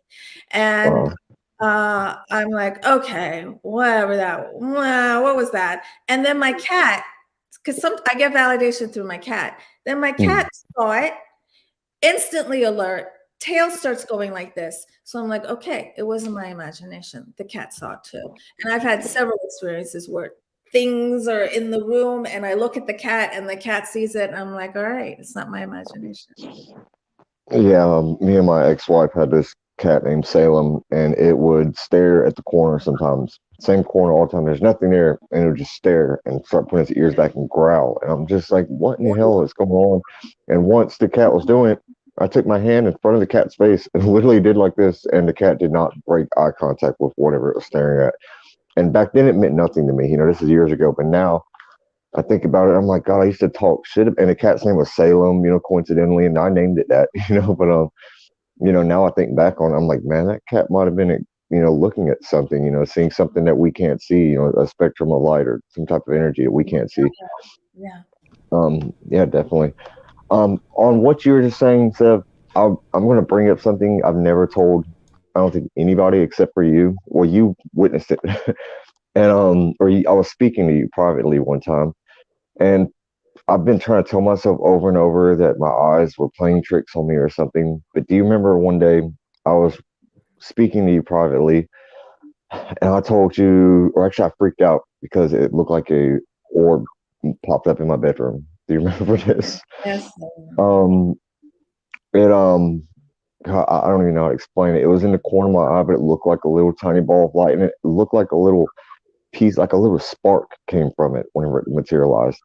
And God, you guys, I was talking to Sev privately in the middle of a conversation. I think I was telling about going over to Chris Bledsoe's, and this made me jump out of my chair. It freaked me out. But that's the only time I've ever had something other than the shadow figure in my home, actually. Oh. But yeah, now I'm starting to accept that probably wasn't a figment of my imagination, especially since I just left Chris Bledsoe's house. What you're talking about, what you're talking about with your cat, that was inside your home, right? Yes. Yeah, that's crazy. And a lot of us see orbs inside the room, and they just kind of appear like this, and then they flash like a star, and they could be different colors and things. And when we look straight at them, they seem to disappear. And it's just because our vision on this side of the way we're made, the vision on this side is a lot softer, and so we can kind of see through the dimensions a little easier off to the side. And then when we look straight on, then our logical brain takes over, and then we just see it's 3D. Although I do teach, I do help people see auras. I have an online class called the Psychic Studio, and there's 6 modules, and every month you get a module. And with each module, we concentrate on a different psychic ability: clairvoyance, clairaudience, seeing auras, and things like that. And so I do help people see the energy that comes off of people and animals too, like looking straight on, because it can be done. We don't always want to see just in our peripheral vision. It helps if we can like look at something and see it straight on too. It just takes practice. Okay. That's great. Can I ask, or did you guys have a question? I have 2 more questions. I just had a quick question. So do you know, I've always heard that kids can see up until about the age of 6 or 7, that kids can still see ghosts and things that we can't see. Do you think that that's true around that age? And why do you think that is? What changes at that age? Well, we go to school in the United States of America, then we're not encouraged to talk about those kind of things, and we're discouraged. I hope that's changing now, but that's what happens is society all of a sudden gets into the kid's head and tells the kid what's normal to talk about and what's abnormal, and that you shouldn't talk about it. So it's almost like you're born with a muscle, and if you don't use it by a certain age, if you don't keep continually practicing, then you kind of lose it. Yeah, it can atrophy, but you can pick it up. And that's this online course that I'm teaching is to help you exercise your paranormal muscles, because we all have them. And we can all hear, feel, and see through the dimensions, all of us. And first of all, it just takes the conscious awareness that we can do it. And second, practice. It's like neuroplasticity, right? Right. Yes. Yeah, that makes sense. Yes. Okay. Okay. This is a question from an experiencer that I met online, and his name is Tobias, and he wants to know if some of us could be extraterrestrials without knowing it. Okay. Thank you, Tobias. That's a good question.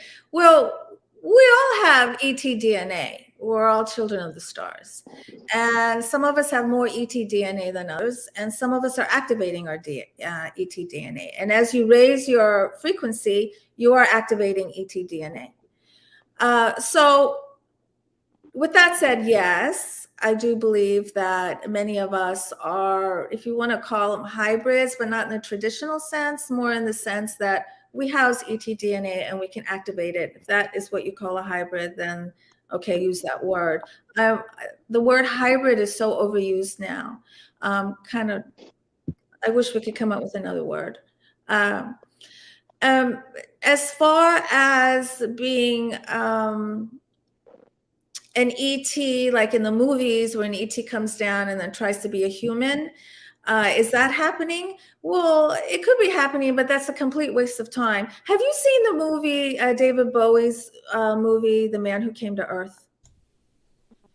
Well, that sounds familiar. I was thinking of Star Wars or something. There was an alien on the planet. It was David Bowie. And he's definitely in this really wonderful movie about he was an alien and he came to Earth and how he had to deal with being a human. It's really good. I've watched it. That sounds awesome. Yeah. Well, yeah, I know for a fact Tobias, I think this is why he's asking this. Tobias truly believes that Elon Musk is an alien. He has activated DNA. Yes. Constantly tells me, like, why do you think he wants to get to Mars so bad, man? He's an alien. I mean, he's something. I have mixed feelings on Elon Musk. Very mixed feelings. There's a lot of things I really like about him, other things I not so much. But he's definitely a unique person. I'll say that. And the way his brain functions, the way his brain functions is, God, yeah. If there's somebody, David Bowie and Elon Musk, they're probably aliens. Yeah. I wish I would have been a little more specific with him because I was thinking of like star seeds and stuff like that also whenever you're talking. And walk-ins, I think that's something newer that I've learned about. Can you explain that to me actually, walk-ins? Because I'm not really completely up to date with that. All right. Well, I might have a different opinion about walk-ins. So, from what I understand, the typical definition of a walk-in is I'm going about my business being Sev, and then all of a sudden another soul enters my body, and I'm really someone else. And but I look like Sev, but I don't feel like Sev, and I know stuff I didn't know before. Um, well, here's my theory. It could very well be that it feels like another soul has entered your body because you've had this conscious expansion. And that it could very well be that it's not another soul coming in your body, it's just you being consciously aware of the bigger parts of you, of the more of you. And because that feels so alien, you might think that another soul or another energy is coming inside of you, whereas really it's your own growth. And you just don't recognize yourself to be that advanced or that spiritually knowledgeable. That's what I think about it. What do you guys think about it? That's exactly how I feel actually. And Tobias has been telling me that he thinks I had a walk-in, and I told him exactly what you said, pretty much that it's like something triggered something within me where I started accepting things that I feel like I always knew. I just wasn't aware that I knew it. And even like before I believed in any of this stuff, I always felt like there was something off about reality, if that makes sense. I mean, even as a child, I remember thinking, and maybe it's because I have my oldest sister, she's half Japanese. Now, so I have Buddhist family members and I have Christian family members. And I remember being like a child, thinking like, why should certain family members have to go to hell just because they grew up on a different side of the planet?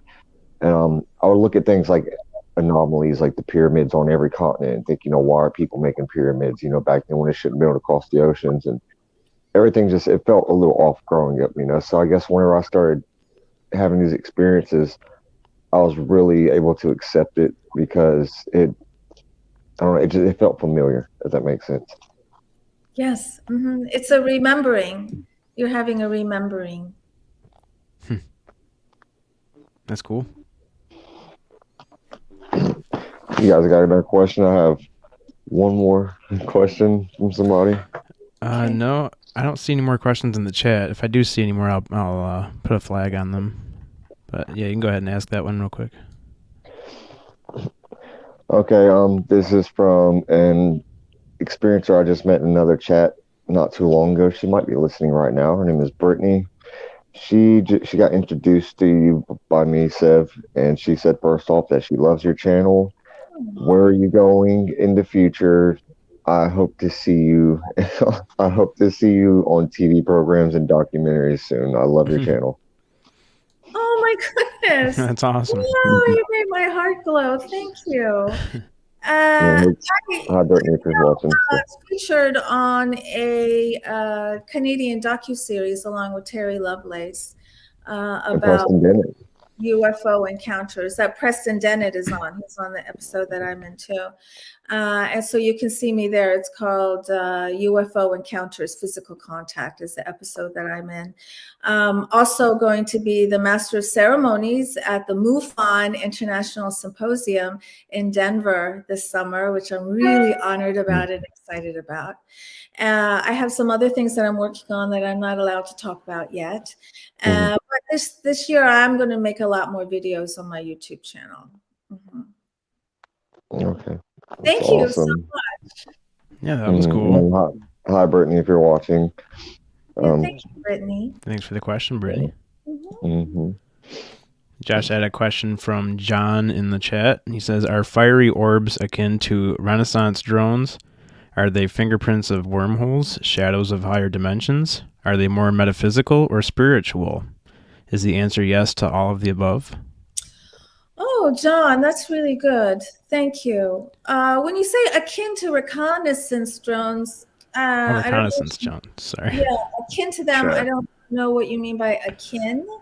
So I'm just going to talk about orbs that are not drones.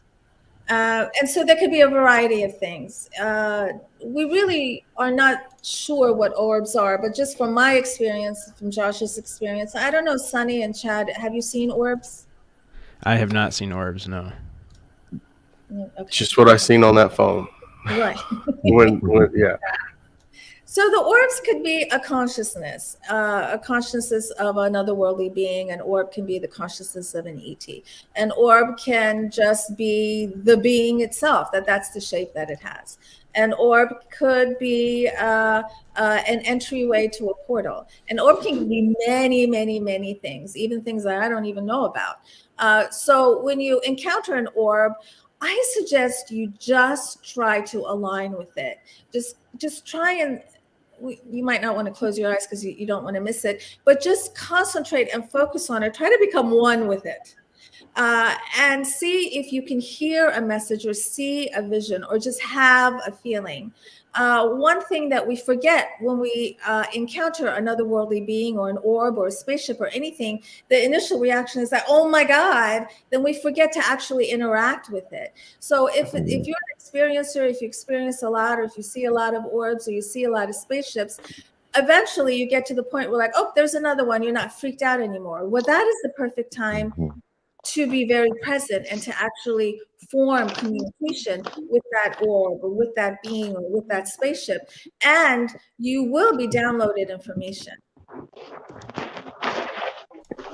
Yes, I believe that orbs are a huge variety of things, just like you said. I think it's just like compressed energy somehow, you know. That I've never heard the reconnaissance drones or in the fingerprints of wormhole stuff. That's kind of new to me, but I think it's interesting. But I think it could be all of the above, like you were saying. I've seen most of the orbs I've seen are usually like a white or a goldish amber color. But I've now seen a pink one since the other night, and that one was actually inside of a craft or possibly materialized into the craft. I'm not sure. Wow. But I know, especially from like what I've also seen more bright dark oranges orbs, and one that had a kind of a purplish tint to it, I guess, whenever I was at Chris's house. But he's told me that he sees orbs that he knows for a fact are ETs. What's up, Big Willie? And other orbs that are more spiritual, you know. So I think it could be just a wide variety thing. It's just this compressed energy, and it's linked to some consciousness in some type of way. Yes. And maybe some of them are drones, you know. So it is linked to a consciousness, which is also linked to your consciousness. And there's a reason you're seeing it. None of this happens by accident. None of it happens by accident. There's good reason. Yes. What you were saying, I wanted to kind of jump off of that last question to something else.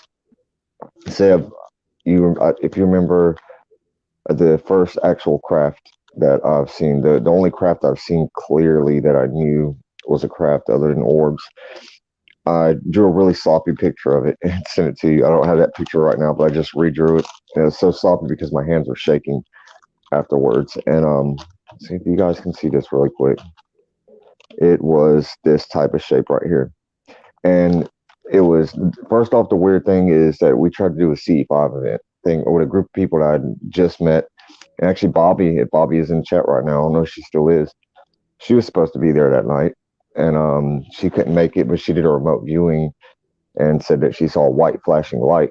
And what was really bizarre is whenever we were meditating, me and the woman sitting next to me, we both saw a white flashing light inside of our head. And as soon as the meditation was over, that's the first thing she said was that she saw a white flashing light, and that blew my mind. And also the what's it called, the EMF or the things that people use for like paranormal investigations. The I can't remember what it's called. EMF, something like that. You know, it buzzes, I guess, whenever there's a frequency change or something.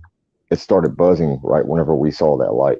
Oh. And then Bobby tells me, you know, the next or later on that night that when she did a remote viewing of us, that she saw a white flashing light, and it just blew my mind. So whenever I get home that night, we didn't see anything during the C5. But as soon as I walk out on my back balcony, it's a transparent looking craft just like this, and it's got like a foggy surface to it, but this shape perfect and it's huge. I mean, it looked like the size of like a 2-story house, and it shocked me. But it's just got this foggy surface, and it's just like, God, I'm going the wrong way. I guess it's just slowly gliding like this over Wilmington, like over some of these apartments, and it does it for like 2 or 3 seconds, and it just fades away into nothing. And I was in such shock. I dropped my phone, almost dropped my phone off my 3rd floor of my apartment, and my hands were just shaking. I couldn't believe what I saw, and I drew a picture of it, and I sent this to Sev. And I later found out about God, what's the guy who, the first person to ever report a UFO? What's his name? This came up. Calvin? Sorry?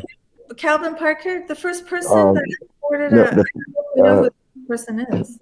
The very first, the one who coined the term flying saucer. I'm trying to remember his name. The coined the term what? The guy who made the term flying saucer. I can't remember his name right now. Like the very first. Okay, I don't know. Chad, do you remember, Sonny? One of you guys? Kenneth Arnold. Kenneth there Arnold. You go. Yeah, thank you. Thank you. I found out. Yeah, thank you. Thanks, John. I found out later on the craft that he saw. It was this shape. And I had no idea. I was very new into this back then. I'd never seen that shape. I didn't know who Kenneth Arnold was. Yeah. But the way that I saw this, and after I seen it, I was trying to wrap my head around it. I remember looking at the trees. There was no wind blowing. There was no clouds in the sky. There was no fog. But it was just this perfect shape right here. And the way that it appeared, it's like it wanted me to see it for a minute.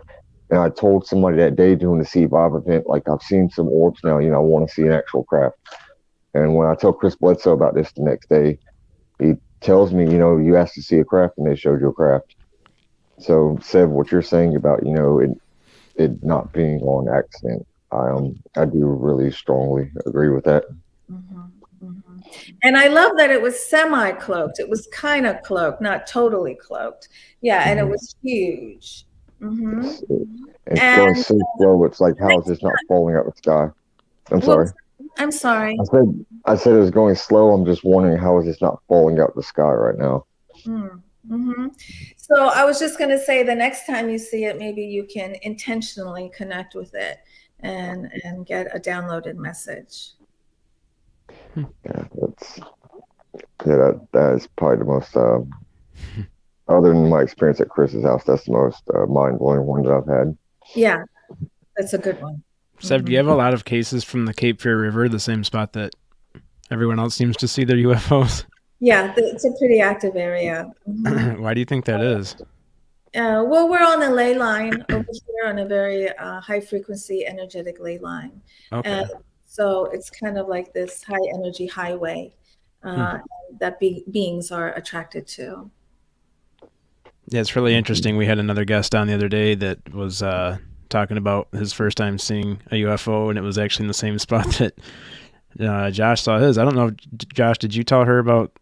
No, all the synchronicities with that. Yeah, that was mind blowing. Yeah, so these synchronicities, I tell everybody, the more you look for them, the more you're going to see them. We had this guest on here today. What was his name? John. Yeah. Yeah, he's a paranormal investigator. Turns out he lived in Wilmington, not even a mile and a half maybe from where I'm living at right now. Also worked at the same exact job that I just left, but I've been at for like the past 2 years. And we drove the same truck. Yep. He also almost died in a car accident like I did. He also plays guitar like I do. And he saw a UFO at the Cape Fear River. So, and we got this is on a stream that we're finding all this stuff out. Yeah, it's the first time I've seen him. I'm like, am I being set up right now? Really? It's just, yeah, it's mind-boggling. Yeah, it was the first time meeting, and then all of a sudden, they're talking about, oh, you didn't work here, did you? Yep, worked there. And then John, it's John the Paranormal Guy on YouTube, and John said, you didn't happen by chance to be driving truck 17, did you? And Josh about fell out of his chair. Oh, the same exact truck from the company? Same exact truck, yeah. Oh. Yeah. Lived in the same town, worked at the same company, drove the same truck. Kind of like your energetic twin, kind of. Very interesting. Yeah. It was very interesting. Yeah, and he left Wilmington right about the time that I moved to Wilmington. So it's just like, yeah, it's bizarre. And the fact that we got on together, found out all this stuff live, it was just like overload of synchronicity. It's really fascinating. Really blew my mind. Also, going back to past lives, or I call them alternate lives, sometimes we engage with the same people in our different consciousnesses. What could be your wife in this life could be your father in another consciousness. It could very well be that this young man is a consciousness that you interact with in a variety of your alternate lives. Wow. Wow, that's yeah, that's really fascinating. So Sev, what are I think we're not going to go too long today, right, guys? Because we got Preston Dennett coming on here in a little bit, and I know Sev's got some stuff to do. But I wanted to ask, what do you have coming up as far as like any interviews or anything? Oh, thank you for asking. Yeah, there's lots of interviews coming up, but none of them is fun and as special as this one. That's for sure, because this is the debut of Trippy Times, which is a really cool name. I like it, and I'm very proud of you. I'm very proud of you.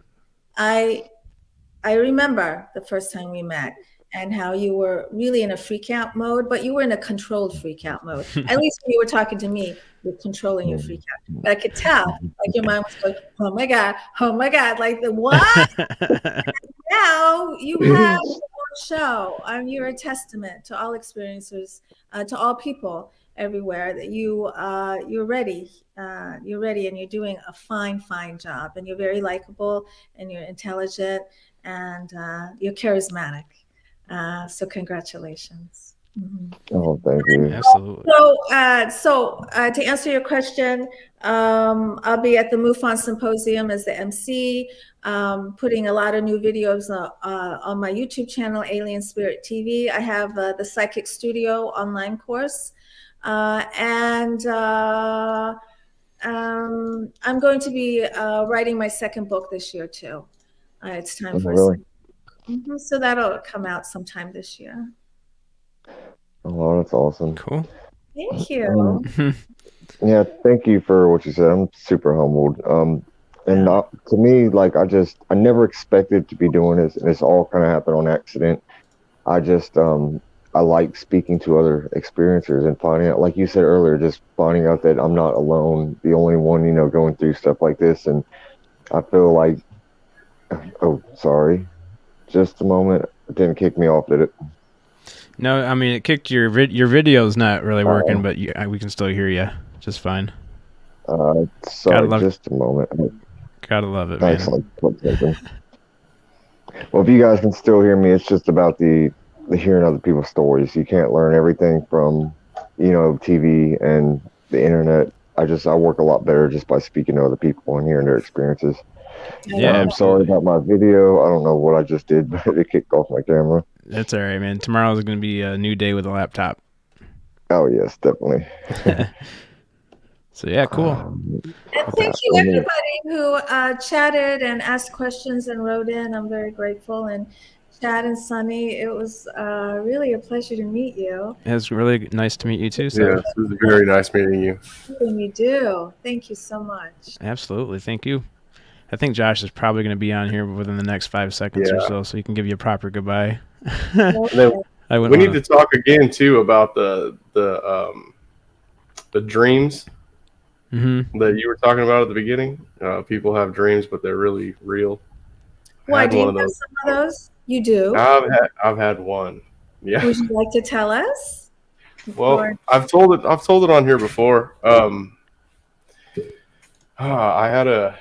I started doing like the out of body experience YouTube things to listen to it to go to sleep. It helps me sleep actually. Then it worked a couple times. Like I got it to it works. It works. And then after that, maybe I don't know how many, maybe months, 3 months after I had been doing that, I wasn't listening to any of those bio beat things or anything. I just went to bed one night and I ended up like in this building, and I'm on a walkway, and there's a frame that's leaned up on the walkway, and I have a cart next to me with cells on it, and this frame is a battery.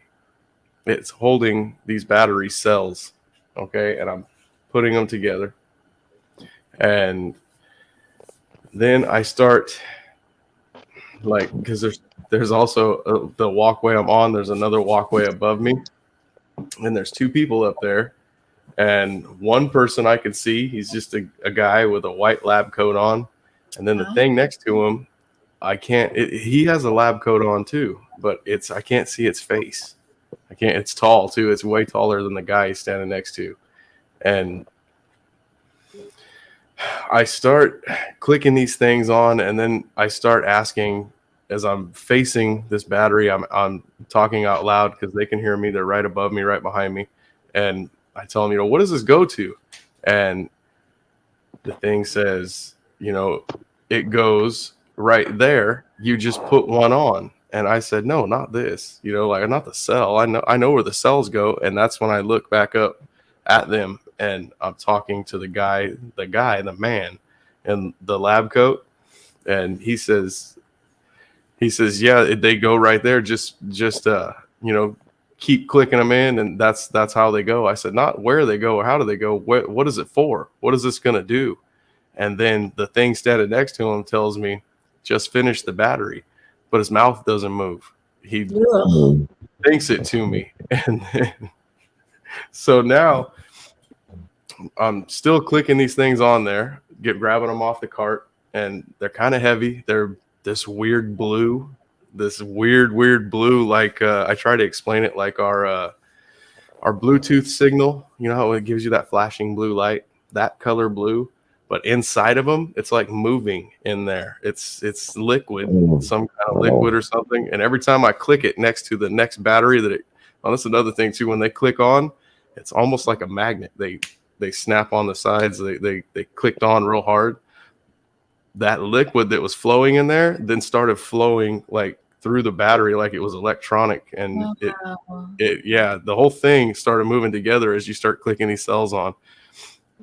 So then I ask again, like, I want to know what it's gonna power. Like, does this run a motor? Does this run, what is this gonna do? And the thing says again, just finish the battery. And he's not being nice after I keep asking more and more questions. He's saying it in a real mean way. Just finish the battery. And, and then I'm getting pissed. And then as I'm clicking these on, I'm thinking to myself, like now I'm thinking to myself, he's pissing me off, and then I start thinking, oh shit, can he hear me? Because I'm clicking the things on, that's all going through my head.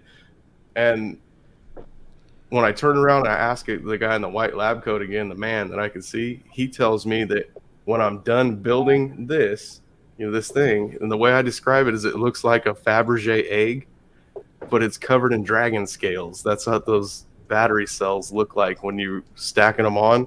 Looks like it's covered in scales, and I start from the bottom and work my way to the top. So I don't get to finish it either, because after he tells me, after I finish this cell, they're going to take that battery thing that I'm building, and they're going to put it on. It's just like another small battery cell. After I put all these little ones on it, they're going to stick it on something else. That's going to go on a bigger battery. That was just part of a battery I was building. That wasn't the whole battery of it. In other words, it was going to be a bigger thing. And then I said, okay, I understand that. So it's going to be even bigger, basically, but what is it going to do? What does it power up? And that's when, bam, I was back in bed, and I set up, and I had this book next to my bed, and I don't draw. I don't write stuff down. I don't keep this book next to my bed in case I wake up and want to write something down. It was just there. Okay, I had this book next to my bed. It's from the railroad. I used to work at the railroad. I used to have to carry this all the time. It was just next to the bed. And when I woke up, I drew this. Wow. It's real sloppy. I don't even know what I have written down. Yeah, it kind of looks like a pine cone. So yeah, it does. Can you read to us what it says? I wrote each cell was shaped. Each cell was shaped to where it would snap in together, and that's why I drew it like that. I remember that's how I was telling you they would snap on like they were magnetic. Those Yeah. dark spots on this little cell right here, that's Yeah. where each one would clip on like that. They would just snap into place. As soon as you set them there, they just almost jumped out of your hands. Oh, that's another thing. When I was picking the cells up, I had a fear of if I dropped one of those, it would be bad. Like if you could get that stuff on you that was inside there, it would be real bad. I don't know what would happen, but I just knew that would be bad. Like you didn't want to get that on you. Yeah. I don't know if they That's told me that or. remarkable, Sonny. That's remarkable. I've never heard of anything like that before. I've never heard anyone. And then the other side just says only got that far, woke up, didn't get to finish. That's an experience. So it's so detailed. Like I think you had some kind of experience. Well, sorry, Sev, that's another thing is it's every time I tell that story, it's like it happened last night. That was a long time ago, but I never forget it. Right. So a couple things just come to me immediately. It sounds MyLabby because you have this man in coat. Yeah, it could be like some kind of MyLab experience. Plus, they weren't nice, so that tends to kind of support a MyLab experience. The other thing is it looks like a pine cone, and the history of the pine cone is a very interesting one. The ancients used to use the symbol of the pine cone to represent the pineal gland or to represent your third eye. And there's a lot of ancient civilization drawings and sculptures of the pine cone. If you Google pine cone, you'll see that it was a very, very important symbol for civilizations that were very spiritual. So that symbolism does not escape me in your story. What do you think of that? Yeah, Sonny, I've heard that story a few times from you, but not that detailed. And I was about to say the exact same thing about the MyLab. I'm new to it, but before she even said that, that's exactly what I've been thinking. Was it sound like you had like a MyLab on an astral plane type thing or something maybe? Sev, there was more people in that building because and everybody had white on. That's what I do remember. But there's a lot of people working like out in this. It's like a big hangar type thing, but I'm standing on a walkway, like a runway and a walkway in the hangar with a rail on it, stairs that come up to it, and then they're just basically on the same thing behind me. They're that much higher than me as I am over the floor of this hangar. They're that much higher again, like on a third level, right above me, behind me.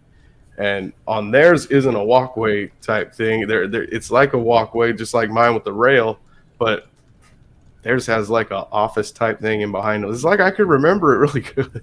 And then the people that were out there working, I remember thinking, if I was to yell hi right now and wave to those people, even if I screamed it, I don't think they would hear me. That's how far away people were. Like, and that's how big this hangar is that I was standing in.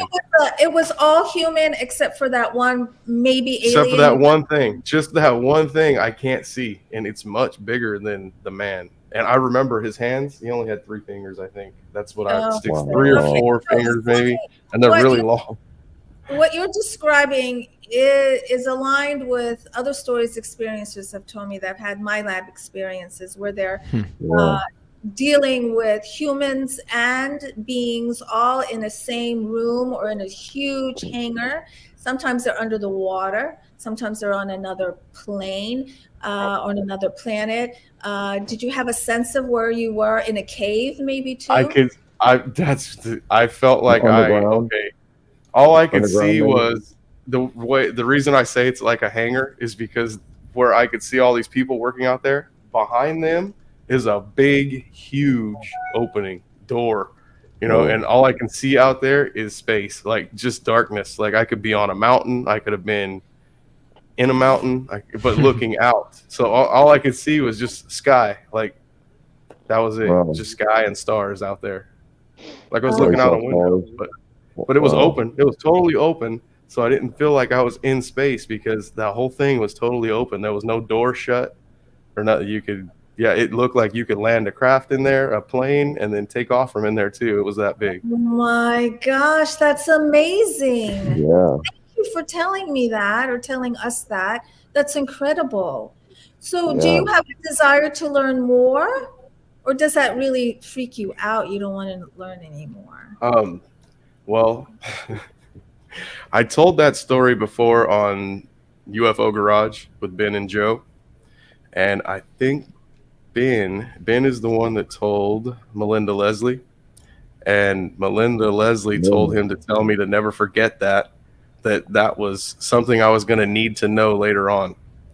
And the thing I leave out is I've been doing batteries forever.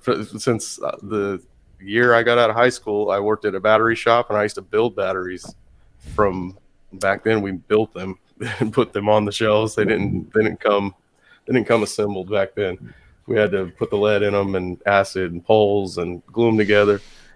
We just got plastic boxes to start out with, and we built the inside of the batteries. And even right now I'm balancing LiPo batteries. They're like a foot away from me. I'm really good with batteries. So knowledge that you inherently have. And then as you're talking, I'm wondering, there's the pineal gland, which comes from pineal, which means pine cone in Latin. Is that a battery? What was that? My mind's going on overload. The pineal gland is sort of battery. Oh, okay. Yeah. The pine cone. It like you said, it's kind of shaped like a pine cone, I guess. But it to me was like a Fabergé egg. I remember the bottom. I drew it round at the bottom because I was drawing like an egg. I can't draw, so that's what I drew. But the bottom was definitely flat. It was like an egg, but when you got to the bottom, it was flat. It was almost shaped like one of the cells I was clicking in there. It was almost that shape. But do you meditate? Sometimes, as far as like for astral projection stuff, I do. That's cool. At night, yeah. Okay. So it also seems like it's a message for you to start activating your third eye. And so there are meditations you can do for your third eye to activate. I've done that. Oh, you've done. Okay. All right. Then, this is super cool, Sonny. That's really, really remarkable. Yeah, my lab regression with that MUFON Investigator. This is awesome. Yeah. I've heard the story, but just not quite as detailed. And now my mind is kind of blown, Sonny. What else are you doing? What else is Sonny doing over there in that huge cave in space? I'd like to know more. That was it. After asking too many questions, they don't like to answer questions. Yes. Yes. I feel like what Sev said, like you've got some maybe knowledge that you obviously have now, but maybe like in the other, I guess, astral plane or whatever, maybe they were using that knowledge like to its fullest to help them benefit themselves, I guess, in this my lab experience. If that's what it is. Yeah, Sonny, man, that's mind boggling, man. I swear my lab was the first thing I was thinking whenever you started getting more detailed into it before Sev even said that. Yeah. So that's Melinda incredible. Leslie is like the queen of my lab. She actually just gave a presentation to the ERT. Yeah. Oh, yeah. If you have a my lab, you go to Melinda Leslie because she has been accumulating a lot of research. A lot of people have these kind of experiences, and if they're not nice, or if they're not polite, or if they're kind of rude, that kind of right away kind of kicks you into a my lab situation. So yeah, I'd like to know more. I hope you can more. It's never happened again, and I always felt like it was because I asked too many questions. I was too curious. Well, maybe it's a particular scenario to your superior, but ultimately, you can't be too curious, right? Ultimately, yeah. Like through your higher self. For them, I felt maybe. Yeah. But yeah, it's like just do your work. It wasn't something that was scary. I will say that when I got up and I drew that and I was waking up, I felt like I just came home from work, not like I just woke up. I felt more tired than rested. Very interesting. Sonny, would you ever like be interested in doing a like a regression for that? On Sunny? Yeah, Sonny, like for that Well, I experience. don't do hypnotherapy regressions. I channel information for my client without my client going into a state. I just hear, feel, and see what a past life is or what a particular situation is about. But if you are interested in, where do you live? Fresno, California. Oh, well, there are people out there that can help you. I'm sure you've thought about it. What do you think? Would you like to that'd be so go cool. to discover more? Yeah. Maybe. I was gonna say, you know people, don't you, Sev, that do regressions? Yeah. And there's some states that don't have any regression therapists, but there are some in California if you're interested. There you go, Sonny. Mm-hmm. All yeah, right. but if you're ready, like if you're not ready, do not do it. Right. Yeah, I just I didn't used to believe in hypnotism until I seen someone get hypnotized that I know. Now I really believe in it. Yeah, because I personally know this man. He would not have done the things that he did. Not in a million, not for $1 million. Not and yeah. And Yeah. I watched. Can you tell that story, Sev? I mean, Sonny, tell that story real quick, Sonny. I think it's such a funny story. Okay, I know this guy. His name's Terry, and he's a truck driver, an older guy. He went to a show where there's a bunch of people in the audience, and they have a stage, and there's a guy that's going to hypnotize people. Well, he pulled people up out of the audience. I've seen the shows before. I always thought just those people work for him that they take out of the audience, you know. So, and so one of my buddies is one of the guys he picks, and he goes up there, and like I think a month before, maybe 2 months before that, he had just had knee surgery and stuff, so he wasn't working, and he was off work, I think, and they're at this show and having a good time. They take him up there, and the way I see this is after this is all done, they sell a DVD. Okay, you can buy a DVD. So his wife bought a copy so we could all watch what happened. This is how I know what happened. And so he gets up on stage, and I'm laughing already. I'm like, oh man, he's not gonna do this. Like he's gonna just be one of the people that they send back or something, or you know. So this hypnotist guy, he's got like 10 people up there, and they're all sitting in just regular chairs, like a kitchen chair, and they're in like a half moon circle or whatever, half circle the chairs are, and the guy starts at one end. My buddy's maybe like the 6th or 7th one over, you know, towards the end where he's not starting. So he goes up to the first guy, he leans over into his ear right here and says something and snaps his fingers, and the guy just fell forward, just went limp. So I'm laughing because now every person he goes to, he says this, whatever he's saying, snaps this. Every one of them's doing it. They fall forward. He gets to my buddy, and I'm thinking, dude, this is going to be funny because he's not going to play along with this shit. You know, he's not going to play along with this at all. And the guy leans down to him and says something to him. My buddy just drops. He just falls out. And then he's making other people get up and do funny stuff. My buddy's also a big guy. Okay, he's probably 6 foot tall, and he's a big guy, and not fit, but he's fat. He's a little chunky, and he's got him dressed up in beads, a bead top, and a bead skirt. And this guy is singing Tina Turner to the T. Big wheels keep on rolling, and he's shaking, and the beads are shaking. Big wheels keep on turning, and he thinks he's Tina Turner. He really thinks he's Tina Turner, and he's dancing. He's dancing and singing on stage, and then he puts him back in the chair, and everything's fine. Snaps his fingers, but when the show's over and he's not hypnotized no more, they had to help him back to his seat because his knees were jacked up. It hurt him real bad, but he didn't feel it when he was hypnotized. And yeah, it hurt him really bad, and they had to help him back to his seat and stuff because he just had knee surgery. And no one Wow. knew. No one said anything. They had no idea what was going to happen. And then when you seeing him do it, you're thinking that he's fine. But actually, it was just because he was hypnotized. He didn't feel no pain. That's the He was truth. Tina Turner. Tina Turner has good knees. Tina Turner has good knees. Yeah. He was really like when you were asking him questions, like when he's not singing, the guy's asking him, he's answering like he's Tina Turner. And he doesn't know anything about Tina Turner. Oh my God. That's fascinating and hilarious story. I love it. That's crazy. I don't know what happened, Chad. I think I might be getting kicked off. Just slowly. It's just slowly fading off. My internet dropped man. and it muted me. You're moving to the astral plane, man. Yeah, Taking he's back to moving my through. lab. He's going back to my lab. We're talking too much about my labs. They're freaking out and muting everybody now. Get him, take him out right now. Oh man, this has been a great podcast, really. It is.